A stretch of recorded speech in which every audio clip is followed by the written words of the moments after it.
Amigos, ¿cómo están? Bienvenidos a La Máquina de Pensar. ¿Cómo andan? Espero que anden bien. Vamos a estar hoy en La Máquina de Pensar en una edición realmente especial, realmente algo que esperemos que por lo menos en mi caso era una entrevista que desde hace tiempo estábamos pensando en tratar de hacer.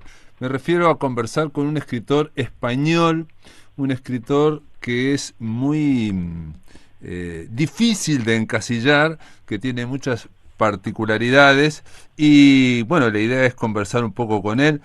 Sus libros, por lo menos uno de sus libros, una antología que se llama Casos Completos, me lo dio Manuel Turégano de Ediciones Contrabando allá en Valencia, pero sé que han publicado otros libros sobre Francisco Ferrer Lerín. Francisco Ferrer Lerín, ¿estás ahí?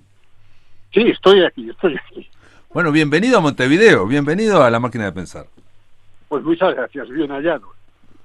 Bueno, Francisco Ferrer Lerín, a ver, para empezar, todo tiene su comienzo. ¿De dónde estás viviendo ahora? Porque yo sé que naciste en Barcelona. Nací en Barcelona y dejé Barcelona en 1968 para venir a trabajar aquí en el Pirineo, en el norte de España, en la frontera francesa, en un centro de investigación de temas de la naturaleza. Estuve trabajando aquí 3 años, es una organización científica de carácter nacional, el Consejo Superior de Investigaciones Científicas, y luego ya me quedé aquí con breves estancias en el sur de España, en Andalucía, porque mi mujer es andaluza. Yo ahora les estamos hablando desde Jaca, que es una ciudad que es la cuna del Reino de Aragón en el norte de España. Perfecto, ahí del norte de España, cerca de los Pirineos. Una de las cosas que primero llama la atención de Ferrer Lerín es esa dimensión, esa vocación de ornitólogo. Se habla de que sos, o que te gusta, o que sos, o eres especialista en aves necrófagas, creo que se hablaban de eso, las aves que son carroñeras. Sí, así es, así es. Cuando yo descubro en España que en esos años, en los 60, 68, cuando España ya pugnaba por salir del subdesarrollo, todavía existían buitres, o sea, unas estructuras de 2,70 m de envergadura volando sobre nuestras cabezas a la búsqueda de carroña, pues yo quedé realmente, una expresión española, quedé pasmado. O sea, ¿cómo es posible todo esto? Entonces me dediqué, estudié, ciencias biológicas. Yo era filólogo de filología hispánica y me dediqué en cuerpo y alma a la protección de estas aves que estaban desapareciendo porque el campo se estaba mecanizando y claro, las bestias de tiros eran sustituidas por tractores y maquinaria y estas aves se quedaban sin comida, porque claro, cuando moría un mulo tenían comida, cuando un tractor terminaba su vida útil pues no suponía alimento. Y en eso estamos, y ahora hay algunas especies que se han recuperado, otras están en fase de recuperación.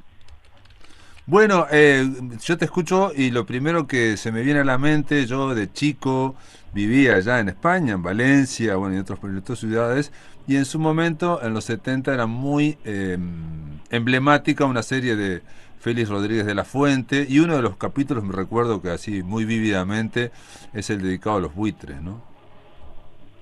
Sí, sí. Yo a Rodríguez de la Fuente no tuve con él relación, pero a él hay que darle un valor enorme porque es la primera persona que intenta al menos sensibilizar a los ciudadanos de la necesidad de proteger la naturaleza. Estos movimientos hoy en día que están tan en boga de carácter conservacionista, él fue el pionero realmente, al menos en España, a través de sus programas de televisión. Ujú. Bueno, y otra característica tuya, Francisco Ferrer Lerín, es que comenzaste, bueno, naciste en 1942, tenés 84 años y publicaste en el año 64, si mal no recuerdo, como poeta, comenzaste editando como poeta, y una cosa que llama la atención en tu trayectoria es que si bien publicaste 3 libros, en un momento eh, te fuiste de la literatura, entraste en el silencio literario y después regresaste a la literatura o a la publicación después de 30 años. probablemente lo has contado otras veces, pero bueno, para el público uruguayo es algo que para nosotros nos llama mucho la atención. Como un escritor empieza, digamos, aparte no solamente un libro, porque a veces hay escritores de un solo libro, libros y se retira, sino que publicaste varios y después directamente, y según tus propias palabras, estuve viendo, dejaste de escribir. ¿Cómo es eso? Bueno, tuve un periodo de agrafía de 33 años. Yo empecé a escribir prácticamente de niño, no sé, con 14, 15 años, ya martirizaba a mis familiares y a los amigos de mis padres mostrándose poemas que escribía, etcétera, etcétera. Para mí aquello no suponía ningún esfuerzo. Con gran facilidad yo me emborronaba las hojas de papel y escribía y escribía. Y esa misma facilidad motivó que yo no diera ninguna importancia a lo que yo hacía en aquel momento. Efectivamente salieron 3 libros, aproximadamente con textos desde el año 58, 59 hasta el año 70, y luego dejé de escribir.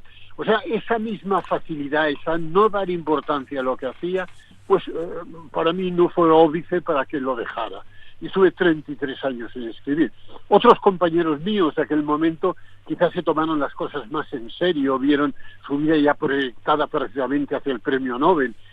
Para mí todo eso no tenía ningún interés ni ninguna importancia. Yo nunca me reconocí como poeta, y en aquel momento, y prácticamente casi en ningún momento de mi vida. Luego, por una circunstancia absolutamente azarosa, al cabo de 33 años, en el año 2000, 2001, 2002, me llamaron por teléfono para dar una conferencia en el Instituto Francés de Barcelona. Fui allí de una conferencia absolutamente anodina, algo que no tenía ningún interés, pero cuando terminé la charla, se me acercaron unos individuos que al principio incluso me asusté porque pensé que aquella gente a qué venía a verme, ya se había ido el Ujier, el Bedel, el público se había retirado, y eran unos seguidores que yo había tenido silenciosos durante todos estos años esperando que yo regresara a la escritura, sobre todo a la escritura de poesía, que es lo que hacía entonces. Y esa gente me conminó prácticamente: vuelve Ferrer, y volví. Y a partir de aquel momento ha sido como una especie de logorrea, una cosa espantosa, vamos, que cada año saco no sé cuántos libros. Entonces, en este año que estoy, por ejemplo, van a salir 9 libros. ¿9? Es algo que sí, bueno, entre las cosas mías, escritas por mí, otras escritas por los doctorandos que tengo, y luego hay libros que son, podríamos llamar, colegiales. En el que estoy. Hay un libro muy interesante que va a salir a partir de un profesor español en una universidad norteamericana, la Universidad de Cornell, que se llama 9 poetas no novísimos, parodiando un poco el título de Poetas Novísimos, en el que recoge la obra, vida y obra de 9 escritores, de los cuales 6 son hispanoamericanos y 3 son españoles. Uno de ellos soy yo. Ya digo, son un montón de libros que salen y estoy un poquito aturdido por todo esto.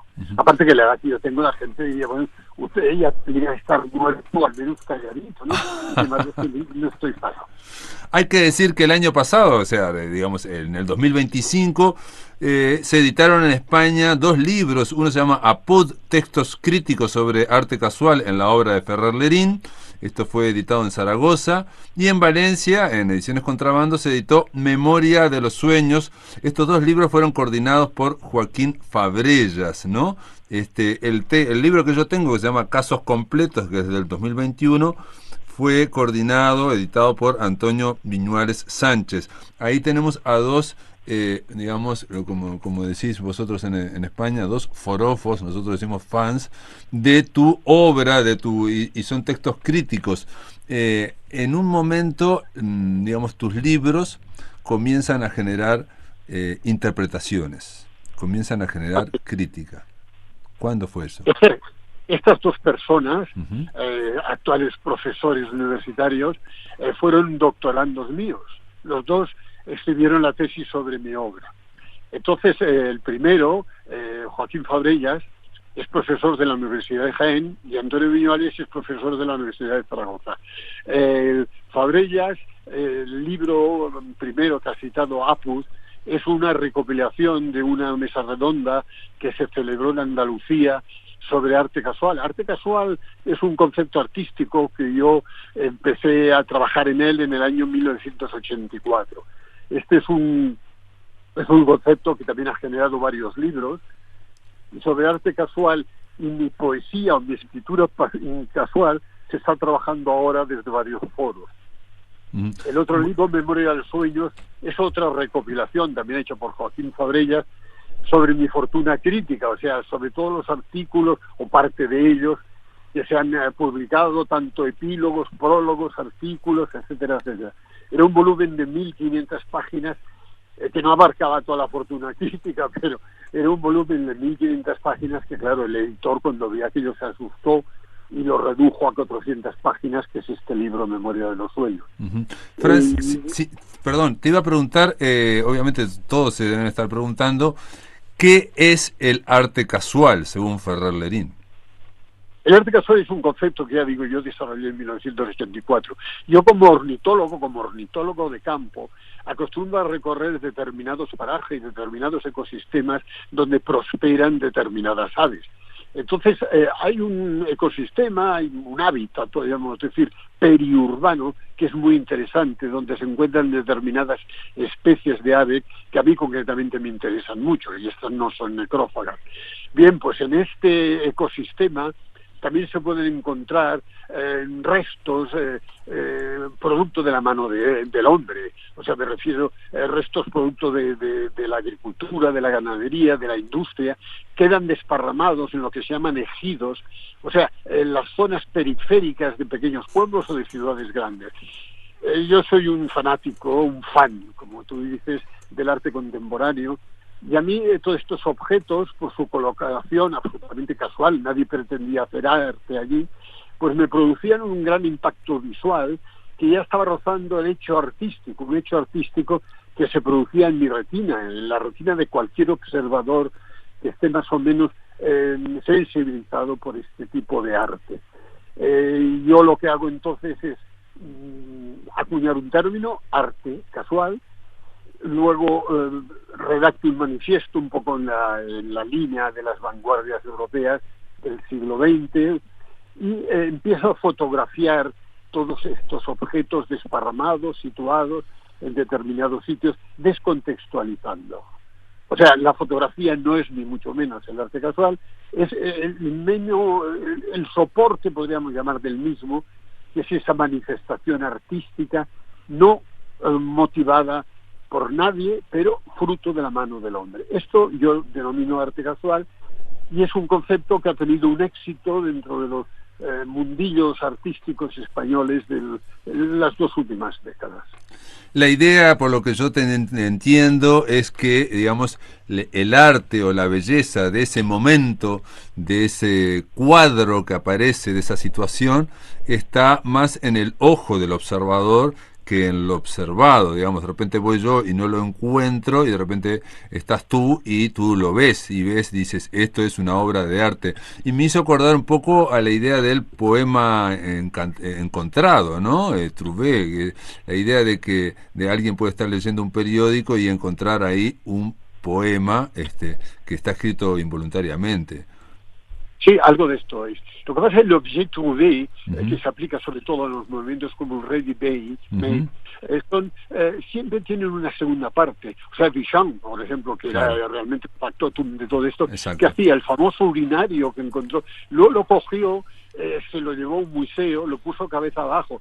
En el arte casual no hay manipulación ninguna. Claro. O sea, es un acto efímero porque tú puedes ver algo que te motiva realmente, que te causa esta impresión estética tan potente a veces, pero sin embargo no lo tocas. Lo único que haces es fotografiarlo. Hay algo paradigmático dentro del arte casual. Yo no sé ahora, claro, las herramientas que utilizo, las lingüísticas, quizá no coincidan con las uruguayas.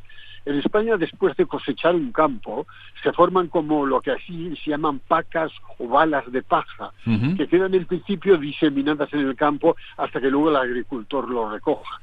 Esta panorámica en un campo ya cosechado, con unas balas de paja más o menos distribuidas de un modo arbitrario, pero casi geométrico, causan en el espectador avezado en estas cosas por ese impacto visual. Eso, para mí, es una manifestación de arte casual. Perfecto, perfecto. Se entiende visualmente, creo que todos lo estamos imaginando. Es más difícil, o hay que leerlo, cómo eso se trasunta o se transmuta en literatura, en objeto encontrado literario, ¿no? En tu caso, ¿está esa idea del arte casual de llevarlo a la literatura? Bueno, de modo involuntario también, es que claro, se dan una serie de casualidades. Yo utilizo sobre todo en la poesía, yo fundamentalmente soy un poeta, lo que pasa es que actualmente trabajo más el relato breve, lo que mi ex doctorando Viñuales denomina caso. Bien, pues en la literatura mía, sobre todo en la primigenia, yo me enfoco mi obra a elementos que no son tradicionalmente considerados como elementos artísticos poéticos. Uh-huh. Yo tengo, por ejemplo, un poema de mi prehistoria literaria, que está dedicado a un billete de autobús, a un ticket. Claro, no es habitual que un poeta realmente dedique un poema a un billete de autobús, pero para mí ese billete de autobús en aquel momento, y yo te hablo de un poema escrito hace 50 y tantos años, pues me causó una impresión que fue, a continuación, el correlato de esa impresión fue un poema redactado en torno a ese billete. Ahí hay algo también de arte casual en el aprovechamiento de materiales que no son tradicionalmente considerados como poéticos. Uh-huh. Claro, ahí es la mirada del poeta, la mirada del escritor, la que en realidad ocurre siempre, siempre ocurrió eso con el arte, pero aparentemente había objetos, áreas, temáticas, sobre todo antes del siglo XX, ¿no? Que eran demasiado prosaicas o poco artísticas. Hay un poeta, bueno, ganador, un poeta muy importante, Saint John Peirce, que tú dices que fue muy influyente o que te gusta mucho, y en concreto hay un texto breve aquí en Casos Completos que dice así. Ferrer-Lerin escribe: quizás Saint John Peirce sea el poeta que más me haya influido, en especial su llamada poesía del inventario, pero no sé si ese tipo de poesía yo ya la tenía programada. De hecho, esta es la cuestión: ¿alguien nos abre los ojos o se hubieran abierto en cualquier caso? Además de informes, yo soy fanático de las cuentas, de las anotaciones contables, y estas, además de ser la síntesis del informe, son, por su estructura, pulidos versos. La idea bueno, ahí hay una cantidad de cosas a comentar, claro. Uh-huh. Fundamentalmente Saint John Peirce a mí me enseñó a ver la poesía de otra manera, a escribir la poesía de otra manera. La poesía del inventario, que realmente está relacionada con estas listas casi versiculares, o sea, hay algo de todo esto que es a veces casi como una plegaria, supuso para mí un gran descubrimiento. Ahora, como tú bien has dicho, repitiendo quizá una cosa que yo dije, de la cual yo no me acordaba, incluso los movimientos políticos se hubieran originado igual si no hubiera existido Stalin, no hubiera existido Hitler, etcétera, etcétera. Los grandes líderes son los que realmente crean estos movimientos, o estos movimientos hubieran surgido igualmente. Esta es una gran duda que yo creo que todos tenemos. Entonces, en la poesía, para mí Saint John Peirce, y en general para la literatura, Jorge Luis Borges han sido las figuras clave. Por eso no digo nada nuevo, yo creo que todos somos más o menos hijos de Borges. Uh-huh. Pero realmente, en el caso de la poesía, para mí Saint John Peirce ha sido la pieza clave. Y durante aquellos años, cuando yo lo descubro en Barcelona, comprando unos libros en unas librerías que ya no existen, porque las librerías en las grandes ciudades españolas han desaparecido casi todas, se han convertido en supermercados y cosas parecidas. Pues aquello fue algo que realmente a mí me estremeció, y yo lo intenté copiar, lo intenté imitar, y luego ya me fue saliendo de un modo más o menos espontáneo. Bueno, yo pienso, perdón que hable en primera persona, pero lo he conversado mucho aquí en La Máquina de Pensar, que siempre hay como una especie de relación dialéctica. O sea, creo que el autor, el artista, la escritora, el escritor, hablando solo de literatura, tiene dentro de sí algo que quiere ser expresado y muchas veces no encuentra vía, no encuentra forma de expresión. Y cuando encuentra un escritor, una escritora que generó una forma afín, bueno, algo late en el corazón del escritor, del autor, y al principio incluso la tendencia es hacia a copiar, pero en realidad no es copiar a ese autor, sino buscar la vía, esa expresión formal para poder, digamos, desahogar eso que ya estaba adentro. Y muchas veces ocurre que nos han dicho que la literatura es así y asá, y parece que no hay cauce en esa literatura. Luego uno encuentra otra literatura y se nota que hay cauce, ¿no? En tu caso, con lo que has contado de Saint John Perse, es exactamente así, ¿no? García Márquez dice que cuando leyó La Metamorfosis en una pensión, dijo, entonces se puede, dijo. Sí, esto es así. Bueno, yo siempre he sido un ser musical, eso también lo digo por ahí. Yo cuando era niño, estoy hablando solo de mí, lógicamente la entrevista me la tienes a mí, pero me da un poco de vergüenza. En cualquier caso, yo tenía un ruido en la cabeza cuando me iba a acostar, cuando niño, que era como una cantinela, una cosa, bueno, melódica, más bien rítmica, que me martilleaba, bum, bum, bum. Y hasta que un día tuve una crisis espiritual, una crisis religiosa, quizá la única que he tenido en mi vida, entonces yo tendría como 7 años, y eso mutó, se transformó en una cantinela sacrílega y poco a poco fue desapareciendo. De todas maneras, este ritmo que tenía en la cabeza me marcó y me convirtió, ya digo, en un ser musical. Entonces, como ser musical, lógicamente, la vía de escape, como tú dices, desaguar, pues el cauce lógico era la poesía. Y encima ese cauce lógico estaba más o menos refrendado por un autor genial como Saint John Perse, pues ahí se salió el camino. Estos días tenemos en España unas inundaciones tremendas, se están anegando los campos, las ciudades, y el agua está brotando, ese desagüe que tú nombrabas, a través de unas vías realmente insólitas. Por ejemplo, a través de los enchufes de las casas, brota agua por allí. Es una cosa que nunca se había visto. Bueno, pues el agua encuentra ese cauce y sale. Entonces el poeta, un poeta en ciernes como era yo y como eran tantos, pues encontramos ese cauce. En mi caso era quizás ese ruido que tenía en la cabeza, ese ritmo, esa música que llevaba en el cuerpo, y luego el conductor, el gran sabio, que fue Saint John Perse. Y cuéntame un poco, digamos, aunque sea brevemente, ese rapto místico, 7 años, digamos. Hay que pensar que un niño de 6, 7 años es muy, en general, muy abierto, tiene una apertura que luego la cultura nos va solidificando, nos va cerrando y nos va generando una estructura, una personalidad.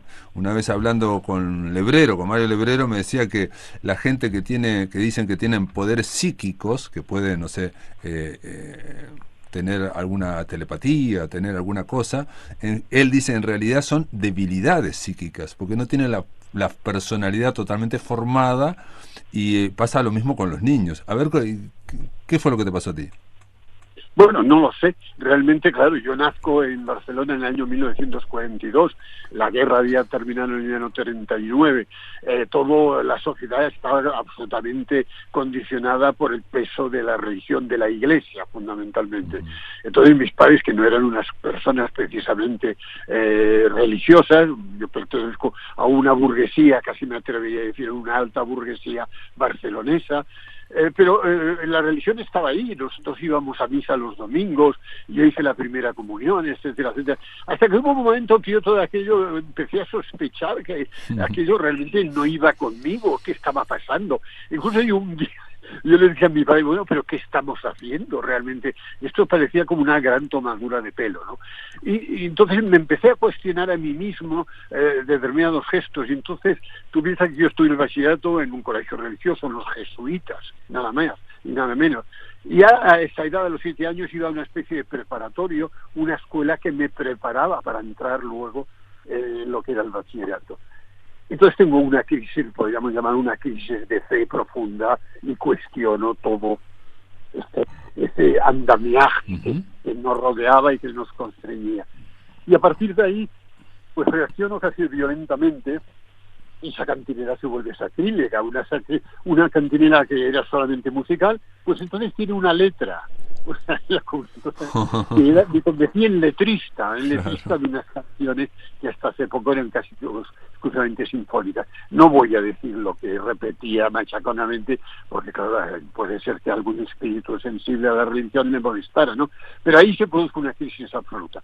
Que luego transmití a mis padres, como antes he dicho, y mis padres ya nunca más fueron a la misa y cosas parecidas, ya nunca frecuentaba en las iglesias. Todo eso se debió a mí, a esa crisis de los 7 años. Oh, bueno, qué bien por tus padres, ¿no? Que en vez de, digamos, de Sí, reprimir al niño y decir, no, cállate, tú tienes que venir el domingo con nosotros, dejaron de ir. Es muy sorprendente eso, y más teniéndolo en el ambiente de los años 40, ¿no? En España.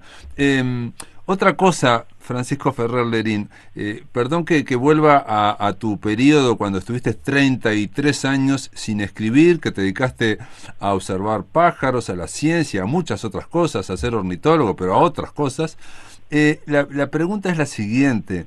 A mí ese caso tuyo, digamos, me hizo acordar mucho al de un escritor llamado, español muy importante, Rafael Sánchez Ferlosio, que Ferlosio en un momento también tuvo un debut muy importante en la narrativa, y sacó 2 novelas impresionantes, y después se retiró, él dice, a cuarteles de invierno. No sé si estuvo 33 años, pero sé que estuvo mucho, todas las décadas 70 y volvió en los 80.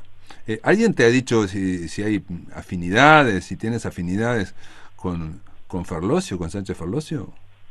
no, nunca me lo habían dicho, nunca. No. No, nunca. Me habían hablado de Rimbaud, de un autor francés que Sí. también estuvo un tiempo fuera, pero aparte que Rimbaud tuvo también una vida muy aventurera, porque es que mi vida durante estos 33 años fue muy aventurera en muchos aspectos. En fin, me dediqué a cosas, como dice Fernando Sabater respecto a mí, de artes non santas.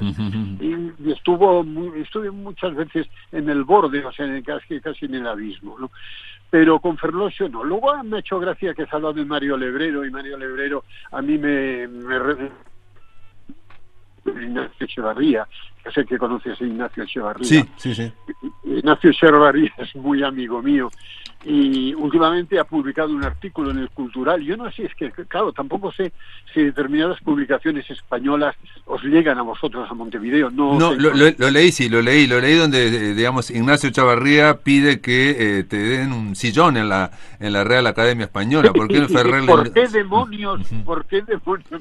Él, ya sabes, es hiperbólico a veces. Entonces, claro, con él tengo una gran amistad y un gran cariño. Entonces me ha hecho gracia que hablar lo de Lebrero, que por cierto, hay un libro, Conversaciones tuyo, de Lebrero, en Contrabando, la misma editorial de Caso. O sea, hay una serie de confluencias entre Echevarría, tú mismo y yo mismo que me agrada mucho. La máquina de pensar. Amigos, continuamos en La Máquina de Pensar. Estamos conversando vía telefónica con el escritor español Francisco Ferrer Lerín. Él está allá en Jaca, en Aragón, y estábamos conversando. Y yo te preguntaba, te hablaba en el bloque anterior, en realidad te lo quería preguntar ahora, es que como poeta fuiste para el lado también de las listas, y como narración en la parte de los microrrelatos, microficciones, y con, digamos, una narrativa muy sorprendente. Por ejemplo, voy a leer un texto breve de este libro Casos Completos, para que vean hasta qué punto uno puede pensar en un ensayo, en una escritura, en un yo, en fin. Se titula así este texto, que es muy pequeño. Informes. He nacido para elaborar informes. He tenido 2 empresas de asesoría. He colaborado con varios institutos de prospectiva. Me precio de conocer la condición humana. Leo en bloques. Tengo una red de confidentes. Y ahí termina, y lo que ocurre con la microficción, digamos, en este caso la voz, queda resonando. Y hay otros textos más breves o un poco más largos, donde parece que ese narrador en primera persona me da la sensación, no sé, no que se repite, pero que son diferentes dimensiones del mismo narrador. Esa es la sensación que me da a mí. Sí, bueno, pregunta. Esto es lo que Antonio Viñuales, es doctorando mío, denomina casos. En ese mismo libro, en las primeras páginas de este libro, yo no lo tengo aquí a mano, él define realmente lo que es un caso, en las primeras páginas. Sí. Y lo define a la perfección, como hecho insólito o algo parecido, no recuerdo exactamente. La única novela, bueno, eso de los géneros literarios y todas estas etiquetas es muy complicado a veces, que yo he publicado, una que publicó Tusquets, que se llama Familias como la mía. De hecho, esta, llamémosle novela, estaba compartimentada, estaba construida de modo que eran como pequeños textos, también breves textos, encadenados, pero con un espacio en blanco entre unos y otros. Ujú. O sea, se distanciaban perfectamente. Lo que pasa es que luego el editor, por lo que fuera, quizá para ahorrar papel, lo comprimió todo y era como un texto corrido, ¿no? Yo tengo tendencia a esta costumbre casi de los poetas de construir, de elaborar como barritas energéticas, textos muy concentrados, muy breves, independientes unos de otros. Para mí la estructura del poema es perfecta porque es breve, se concentra todo, muchas veces es circular, y de algún modo esto lo traslado a la prosa y de ahí salen estos relatos que empiezan y terminan sin más. También soy un fanático de los argumentos, lo que se ha llamado argumento débil. Realmente no hay nada, o sea, ahí no pasa nada, pero yo lo utilizo como una especie de apunte y ahí reside en parte o en gran parte mi literatura. Ujú. Bueno, sí, hay, por ejemplo, acá hay un apartado dentro de casos completos que, como acaba de decir Antonio Viñuales Sánchez, menciona lo que es un caso. Eso viene también de la medicina o puede venir del periodismo, un caso, ¿no? O obviamente del tema judicial, y no requiere muchas veces que haya un desenlace, ¿no? Porque es algo que puede ser monstruoso o algo que tiene cierto destaque, que merece contarse. En el caso de los argumentos que acabas de decir, sí, hay, por ejemplo, unos textos anónimos, donde, por ejemplo, voy a leer dos breves, uno muy pequeño, dice: un sheriff se enfrenta a dos bandas rivales. Como él es británico, y para adaptarse al oeste, recibe lecciones de la dueña del salón. Ese es uno. Y el otro, por ejemplo, dice: un joven que vive amargado por el hecho de ser hijo ilegítimo, se da a la bebida. Pero cuando hereda un rancho de un donante desconocido, decide enderezar su vida, sacando la propiedad adelante, ayudado por un competente capataz. Son argumentos simplemente para desarrollar. Hay otros fragmentos, otros textos breves, que parecen sacados de adentro de un cuento, ¿no? O sea, que como si le hubieran quitado el inicio y se le hubiera quitado el final. Sí, lo que da la sensación es que siempre estás buscando cierto nivel de intensidad. Sí, la palabra que has empleado, argumento, Uh-huh.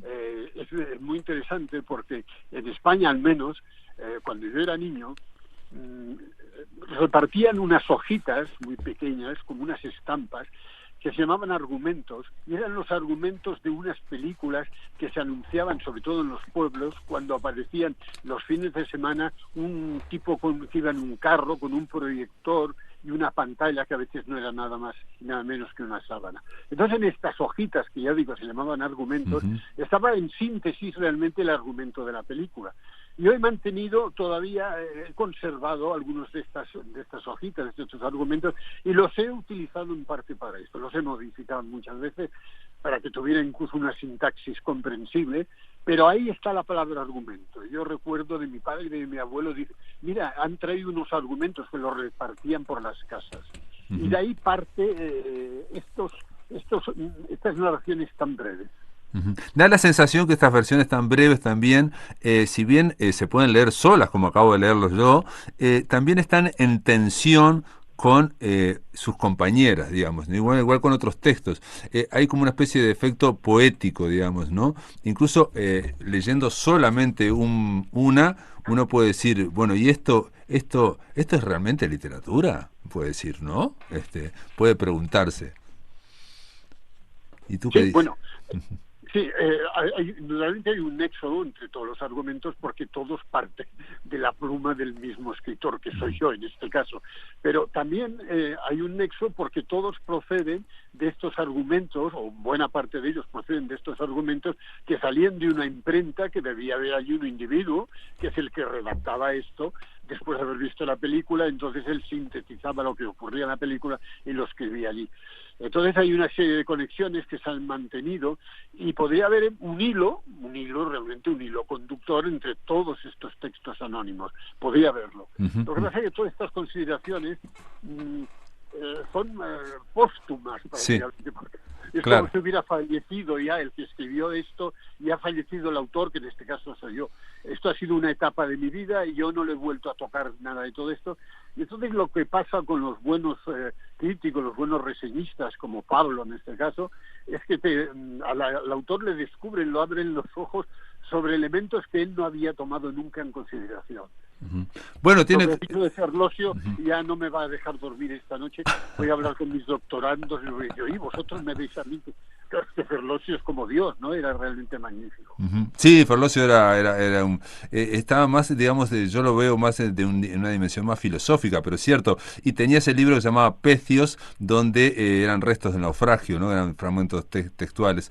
Ferrer Lerín, vos una y otra vez estás hablando de tus doctorandos. ¿Estás vinculado con la universidad? ¿Cuál es tu vínculo con la Universidad de Zaragoza en este caso? Bueno, con la Universidad de Zaragoza y la de Barcelona. La de Barcelona, hace año y medio se organizó, celebraron un homenaje, me hicieron un homenaje donde yo había estudiado filología hispánica en la Universidad de Barcelona, la Universidad Central se llama entonces. Entonces fue como una recuperación de espacios, porque claro, mis profesores han fallecido, ya no queda ninguno vivo. Entonces los herederos de estos profesores me han recuperado o están en trance de recuperación y me hicieron un homenaje que fue, bueno, esta palabra tremenda, entrañable, fue todo muy entrañable, se derramaron unas lágrimas, etcétera, etcétera, en las aulas y en los sitios donde yo había cursado estos estudios.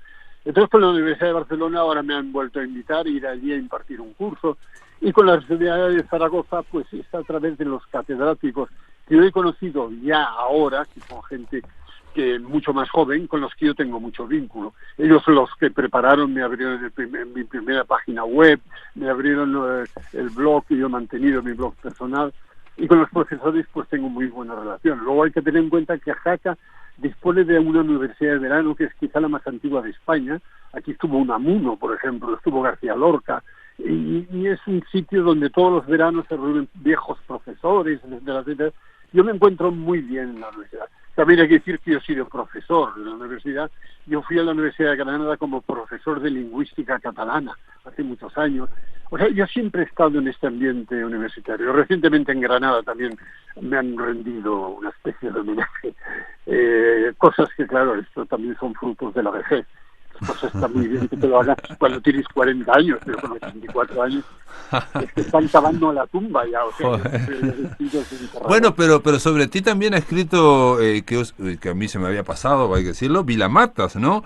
Te ha puesto entre los escritores del no, en aquella...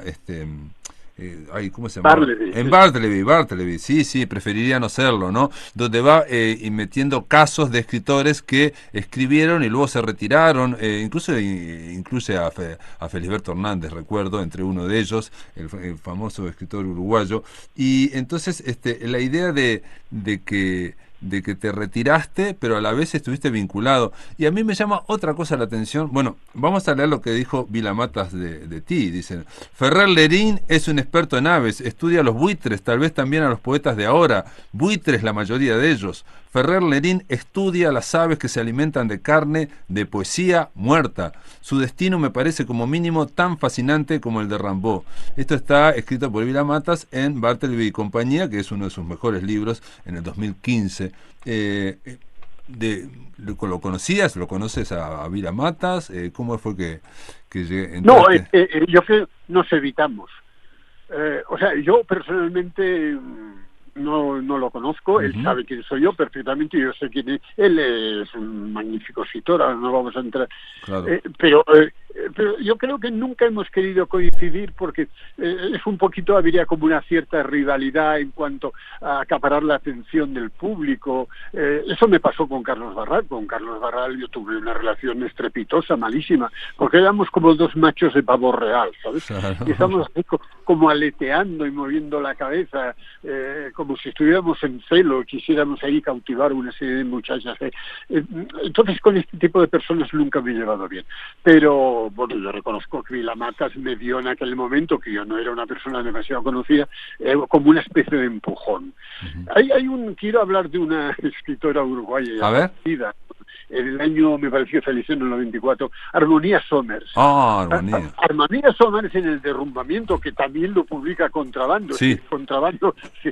Mira que yo publico en editoriales grandes como Anagrama y Tusquets y todo eso, pero estas editoriales medias o pequeñas pues son las que realmente con las que yo me encuentro mejor. Perdón, publicó los cuentos de Armonía Somers, una recopilación de Armonía Somers, la primera vez que se publicaba en España, y ahí aparece El Derrumbamiento, ese cuento, increíble. Bueno, es que esto es genial, es absolutamente genial. Y esta señora no sabía ni de su existencia. Bueno, dejando aparte que tiene esto es un nombre artístico, pero da igual. Y esto ha sido un descubrimiento. Claro, yo conocía a los que siempre conocía, a Lebrero, Onetti, bueno, y luego hay otra cosa también, otra coincidencia, que es lo de Ida Vitale. Aurelio Major, que es muy amigo mío, sí, es el editor de mi Poesía Reunida, que ha salido hace un año y medio. Antes de mi Poesía Reunida, él reunió la poesía de Ida Vitale. O sea, Ida Vitale y yo estamos en la misma colección y en la misma editorial. Con eso yo no me quiero poner a su altura, ni mucho menos.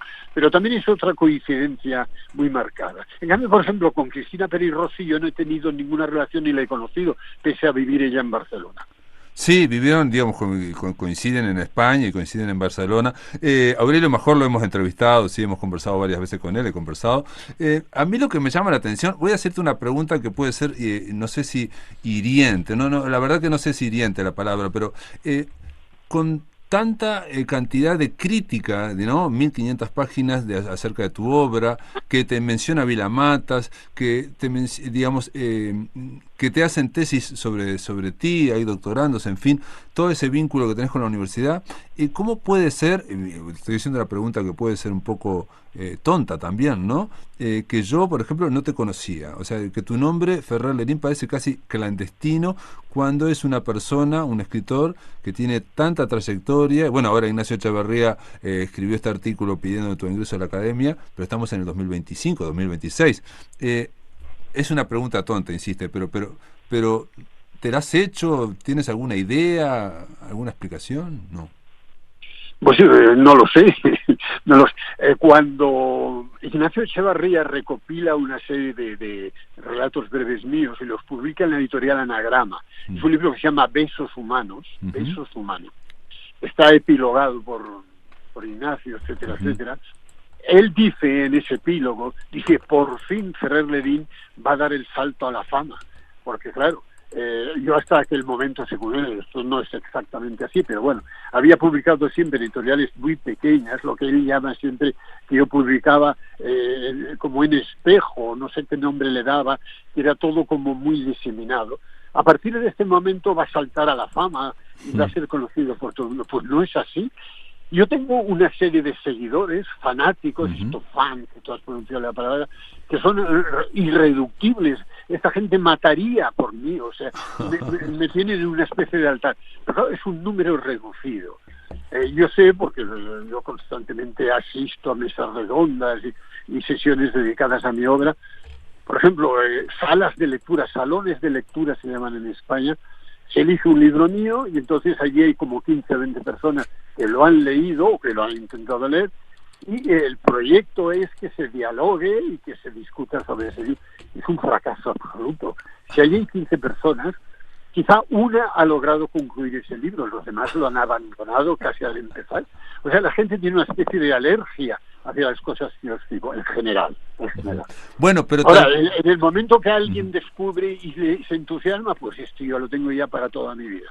Claro, tiene que ver con la voz propia, también un estilo personal que va más allá de modas o de lo que, digamos, más se lleva, o incluso a veces con el espíritu propio de los tiempos, digamos, el famoso clima espiritual de los tiempos, aunque, digamos, escritores como tú, digamos, tienen ese vínculo profundo, digamos, con los tiempos, ¿no? Por ejemplo, en tu caso, y un poco para ir enriqueciendo más, digamos, lo que estamos hablando en torno a tu obra, ¿no? Que es muy grande, hay una grafomanía, estás publicando muchísimo, el vínculo con las monstruosidades, digamos, de la Edad Media, del medioevo, ¿no? O sea, no solamente haces listas, sino acá tengo un texto que si nos da tiempo voy a leer, y que me gustó mucho, y que es simplemente hablar de los demonios y de su efecto entre la gente, los monstruos, y parece sacado de la Edad Media, pero hay una cuestión media paródica, por ejemplo, en eso.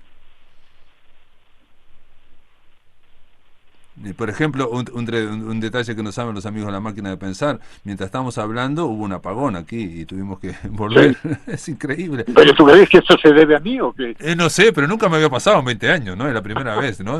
Por Bueno, suerte yo, no se perdió. no sé si conoces un libro mío que se llama Bestiario de Ferrer Lerín. Mm, Bestiario de Ferrer Lerín claro. es un libro del cual yo estoy muy satisfecho. A todos los escritores nos pasa que hay cosas que preferiríamos que no se hubieran publicado, pero este está muy bien. Aparte que le dieron el Premio Nacional, bueno, todas estas cosas. Este es un libro que recupera el mundo del bestiario, de lo monstruoso.